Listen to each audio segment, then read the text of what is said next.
वालेकुम नाजरीन। अब बात हम कर रहे हैं सेंसिटिविटी की। सेंसिटिविटी की अगर हम बात करें तो इसमें हमारे पास क्या आ रहा है, it is defined as the ability of a test to identify correctly all those who have disease that is true positive.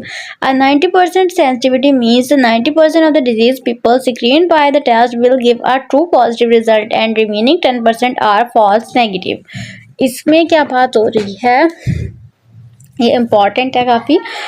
इसमें टेस्ट की एबिलिटी की बात हो रही है। इसका एबिलिटी ऑफ द टेस्ट यानी कि टेस्ट की ये काबिलियत होनी चाहिए कि आइडेंटिफाई कर सके करेक्टली, यानी कि जिन जिन पर्सन को जो है बीमारी थी उनको आराम से उतने को जो है डिजीज ही शो करे और जिनको नहीं है उनको नॉन डिजीज शो करे। ये बात है। Ability of test to identify correctly at all those who have disease, यानी कि करेक्टली आइडेंटिफाई करे उन तमाम को जिनको बीमारी है, और उनको क्या नाम दिया जाएगा, जिनको बीमारी थी और टेस्ट ने उनको जो है यही शो किया कि उनको है, तो वो हमारे पास होंगे ट्रू पॉजिटिव, यानी कि सच्ची में ये इनको है। 90% of the sensitivity means the 90% of the disease people screen by the test will give a true positive result. यानी कि इसका मतलब है कि जितने लोगों को जिनको डिजीज थी उनको जब हमने इस टेस्ट किया तो 90% लोगों ने खुद यही शो किया कि उनको डिजीज है। तो इस टेस्ट की जो सेंसिटिविटी थी वो 90% तक ठीक आई और रिमेनिंग 10% आर फॉल्स नेगेटिव। उसके बाद आगे पढ़ते हैं इसी को।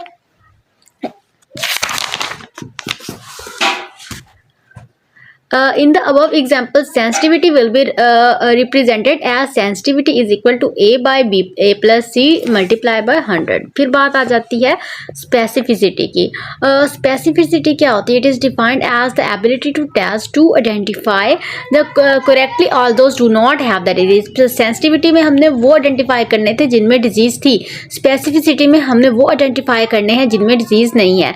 अब यानी कि जो true negative हैं, truly उनमें disease नहीं है। अगर 90% जो है टेस्ट वही बंदे शो करेगा जिनमें एक्चुअली डिजीज़ नहीं थी, मतलब हमें पता है कि इन लोगों में डिजीज़ नहीं थी और टेस्ट ने भी बता दिया कि इनमें नहीं है, तो इट्स मीन कि इसकी टेस्ट की स्पेसिफिसिटी 90% है, यानी कि ये ट्रू नेगेटिव जो है वो 90% है, इनमें डिजीज़ नहीं है। 90% specificity means that the 90% of non disease person will give true negative results. ठीक, उसके बाद हमारे पास यहाँ पर आ रहा है 10% of the non-diseased people screened by the test will be wrongly classified as the diseased but actually are not diseased are false positive। बाकी के जो रह गए 10% वो नॉन डिजीज्ड हैं लेकिन उनको गलती से जो है डिजीज शो कर दिया टेस्ट में, तो ये हमारे पास फॉल्स पॉजिटिव यानी कि गलती से पॉजिटिव आए, एक्चुअली इनमें डिजीज़ नहीं है। तो मतलब 10% का मार्जिन दोनों टेस्ट में है। सेंसिटिविटी टेस्ट में भी 10% मार्जिन है कि 10% वो गलत रेशो दे सकता है और स्पेसिफिसिटी वाला भी 10% जो है रेशो दे सकता है। उसमें जो 10% रॉन्ग रेशो थी उसको हम कह रहे थे फॉल्स नेगेटिव, और इसमें जो हमारे पास जो है 10% रॉन्ग रेशो है उसको हम कहेंगे फॉल्स पॉजिटिव।